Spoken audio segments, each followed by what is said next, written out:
There is a supernatural world that surrounds us. Sometimes it manifests to people like you and me. You'll hear stories about this, so much more, right here on Supernatural Confrontations.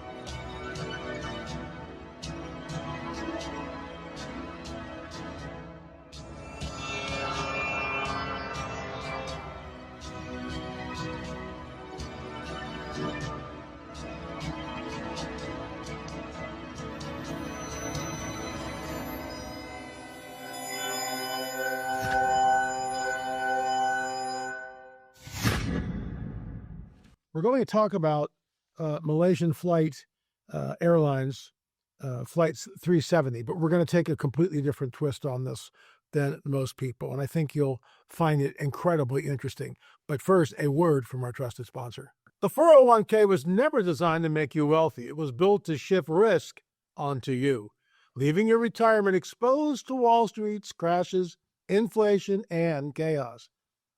That's why thousands of Americans are moving into gold. Noble Gold helps Americans just like you roll over part of their 401k into real physical gold. Tax advantage, penalty-free, and shock-proof. Get your free wealth protection kit now at noblegoldinvestments.com. Once again, that's noblegoldinvestments.com. Take back control before it's too late. And folks, get rewarded for getting started. Open a qualified account at noblegoldinvestments.com, and Noble Gold will send you 2 5-ounce Silver America the Beautiful coins free. Once again, folks, noblegoldinvestments.com.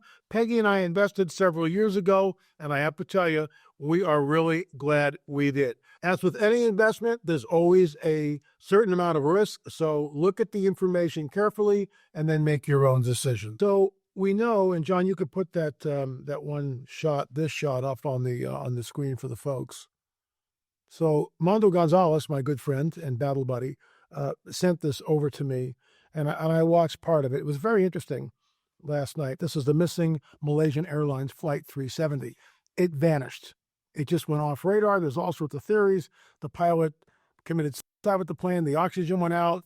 It was shot down. It was hijacked. I mean, there's a gazillion theories. Some of the wreckage allegedly has washed up, but people are very skeptical about that. So, what's really going on? And frankly, folks, we don't know. But I'm going to tie this into something which I think you'll find incredibly interesting. I have been a student of the occult and the arcane and the supernatural, both good and bad, since I was a kid. Now, let me give you a backstory. When I was 13 years old, I left the Catholic Church. I was confirmed. I went through the confirmation process. I memorized the gazillion catechism questions. And the Monsignor or the bishop, whoever this guy was, at St. Monica's Parish in Berwyn, Pennsylvania, where I grew up. It was an old, dusty, dark church. It's completely been remodeled. We had the funeral for my father there years ago, but I digress. So what else is new? But we had memorized all these questions, and he didn't ask us one question. And that was it. I was 13. The Beatles came out, and I just went, there's nothing here for me. It was just, and I was an altar boy. And I used to be able to say the mass or the responses of the altar boy in Latin, Confide Deo, Onibite de Beata Maria, the whole deal, right? In nomine Patris et Filii et Spiritus Sanctus, amen. Well, when I was a kid, they changed it to English, which took a lot of the mystique out of it. The priest and the garments and the incense and the candles and the bells and all this stuff. It's like, oh my gosh. And I get that. And that's, people can believe what they want to believe in. I think that has nothing biblical about it at all in any sense of the word. It's a construct of men to create this mystique. Well, let's continue. So I was, from 13 to really 18, I began to devour occult books, Carlos Castaneda's books, The Little Smoke, The Secret Knowledge of Don Juan. I mean, all these things. I was reading a lot of New Age stuff, reading about the fakirs in India, how they would just do incredible miracles and things like this. So I was, the pump was prime, and I was studying like the Bermuda Triangle extensively. And I remember reading this one one story about the Bermuda Triangle, and I had the book in my library as a kid, but that's long gone. And it's this: the mysterious disappearance of Flight 19. All 14 airmen involved in Flight 19 were never seen or heard from again. And this is by Frankie Witzenberg, Naval History Magazine. At 4:10 hours on the 5th of December, 1945, a group of 5 TBM Avenger torpedo bombers took off from the U.S. Naval Air Station, Fort Lauderdale, Florida, for a routine overwater navigational training flight. Now, you have to understand that these training flights were very, very common. This is nothing new or nothing out of the ordinary. So the training flight continues. The flight leader in charge of the unit, dubbed Flight 19, was U.S. Navy Lieutenant Charles Carroll Taylor, who had amassed some 2,500 flying hours in addition to the completion of a combat tour in the Pacific Theater during World War II.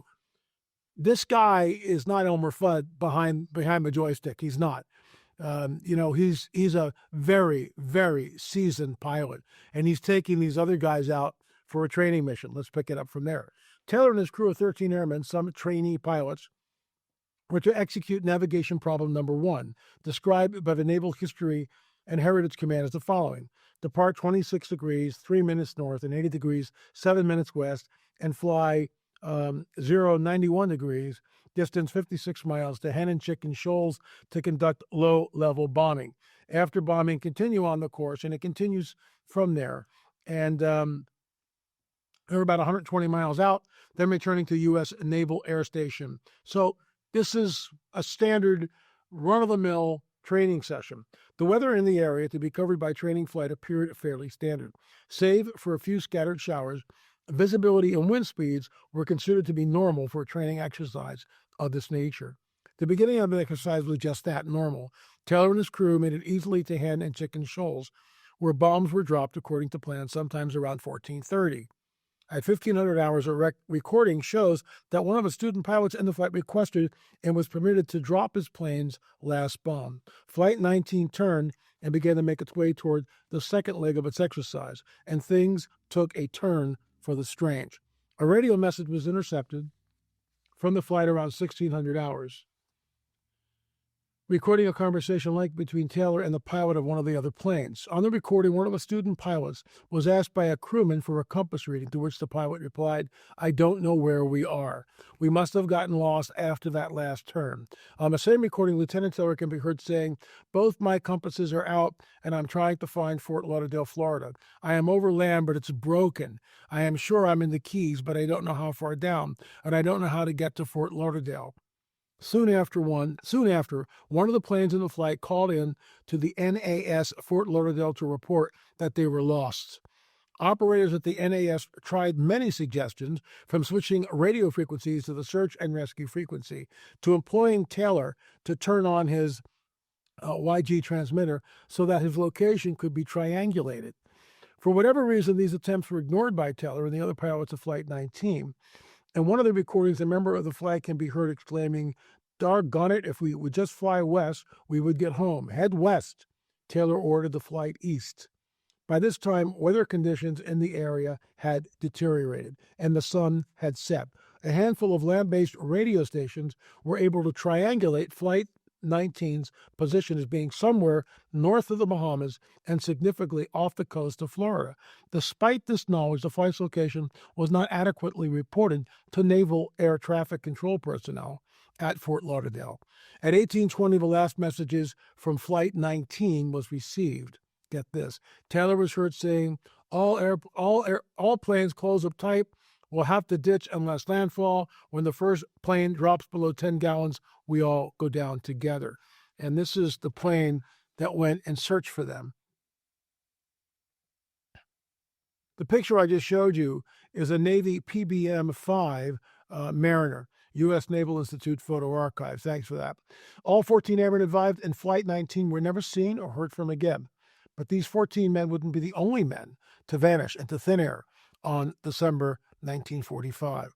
Knowing that the plane's fuel would have run out at 2,000 hours, a search and rescue effort was launched to locate the flight and its crew. At around 1,800 hours that evening, just before the last message was received, surface vessels, both military and merchant, were notified of a disappearance, and 2 consolidated PBM Mariner flying boats were diverted from their original training flights to participate in square pattern searches in an attempt to locate any trace of Flight 19. One of these planes, the PBM-5 Bureau number 59225, took off from the Banana River in Brevard County. I hope I'm getting some of these names right. Please forgive me. At 1927 hours, carrying a crew of 13 rescue personnel. The plane called in a routine message a few minutes later, but disappeared off the radar entirely within around 20 minutes after takeoff. That night, a merchant ship off the coast of Fort Lauderdale reported seeing a burst of flame shortly before passing through an oil slick in the same vicinity as the missing PBM had dropped off the radar. At daybreak the following day, the Navy launched an even larger rescue effort, now having to search for a total of 6 downed aircraft. You got the five planes from Flight 19 and now the Mariner. The efforts lasted around 5 days, during which 300,000 square miles were combed for any signs of the planes or the men working aboard them. Theories surrounding these disappearances are varied, ranging from alien abductions to secret government experiments to the fan favorite Bermuda Triangle. The official account of the events of the 5th of December 1945 suggests Lieutenant Taylor mistook his location, believed he was flying over the Florida Keys and the Gulf of Mexico. Armed with broken compasses, he was unable to determine his true location. Eventually, Taylor and his airmen ran out of fuel, forcing him to down the planes and succumb to the elements. The disappearance of PBM-5 is most often attributed to an explosion, as this particular model of plane was prone to such accidents. That's not good. Whatever the case may be, not a single trace of them has been found. So, the reason why I read that to you, this has happened before. Now, I'm not saying, and I want to make this really clear, I'm not saying that Malaysian flight, that plane that disappeared, and there's a correlation between what happened then and December 5th, 1945 with Flight 19. But I am saying that what if? Because Flight 19 just vanishes in much the same way as the Malaysian flight. There's a scene in Steven Spielberg's film, Close Encounters of the Fourth Kind. And in that scene, the mothership has landed, all right?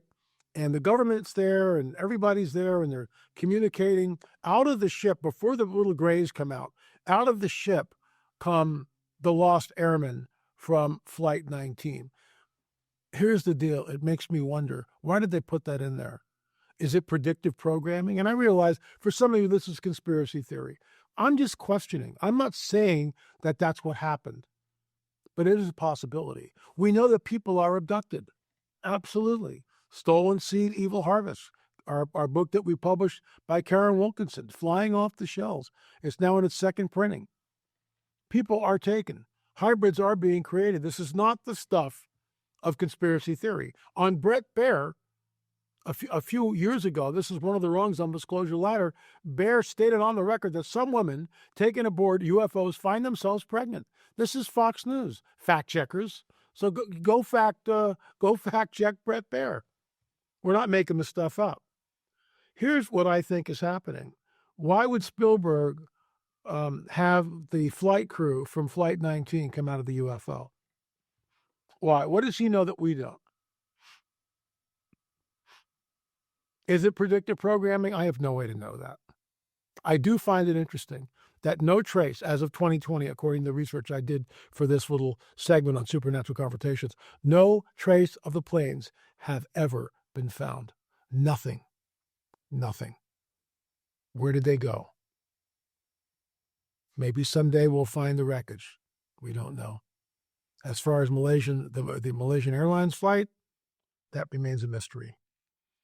So I'm here with Elizabeth and got my handy iPhone out, and you're about to tell me a story about an encounter with the black-eyed kids. What happened, Elizabeth? So I wasn't aware of them at all. I had no knowledge base. I never heard even online mythos or anything.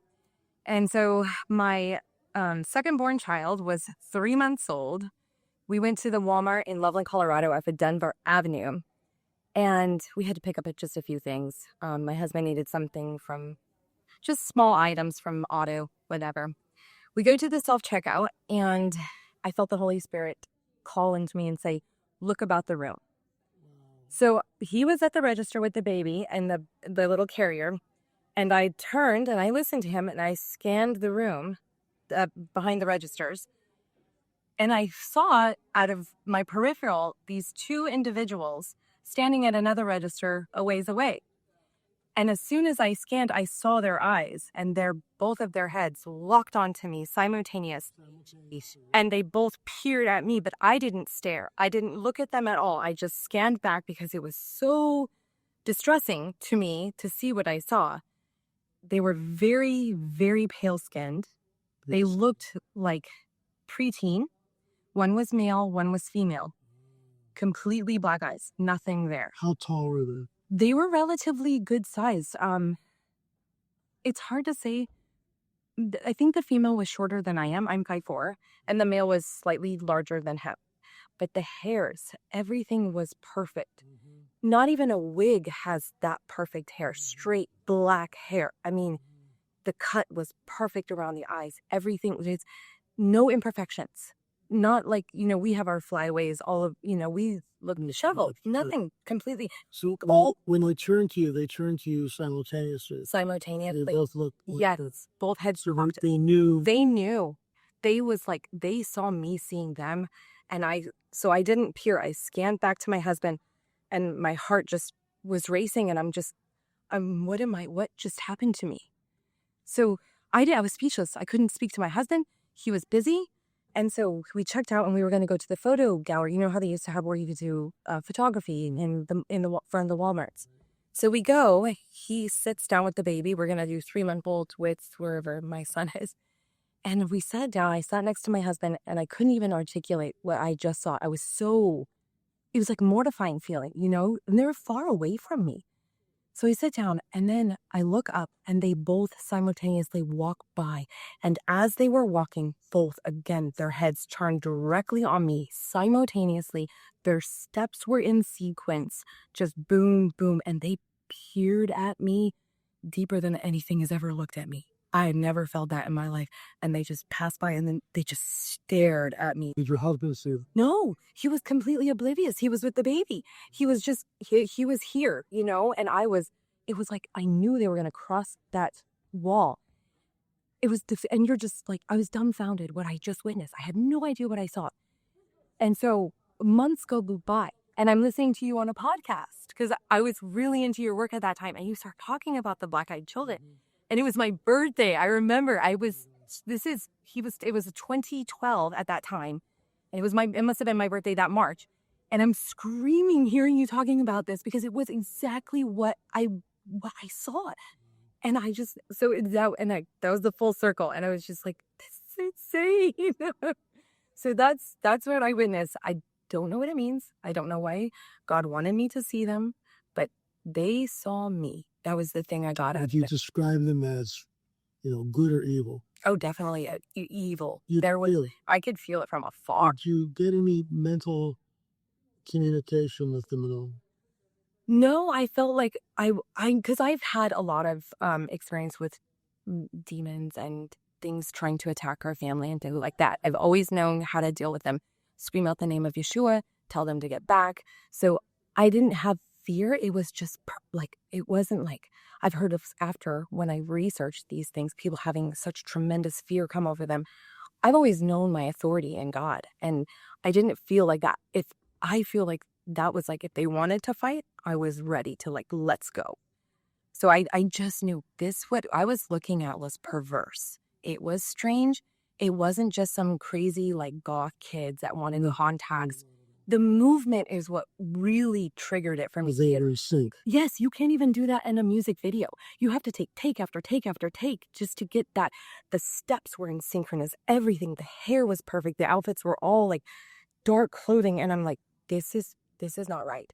Did anybody else pick up? Oh, nobody else. No, that was even weirder to me too. And this was in a Walmart. In the Walmart. It's always on a people weekend. can laugh, but it's always in a Walmart. Yes, that's where they try to integrate into our. Yes, it was. It felt like that. Like other people were oblivious. Yeah. And then I thought to myself, I wondered, did Yahweh give me eyes to see? Was it revealed to me what they were? I don't know, because I didn't see other people gawking and going, oh, what is this? What is this? It was just me, because he literally called to me, looked, and his words were in me, look around the room like that. And that was the kicker. And that's what I did. I listened to him and I saw them immediately. Elizabeth, thanks so much for coming on the record. Really appreciate it. Thank you. Of course.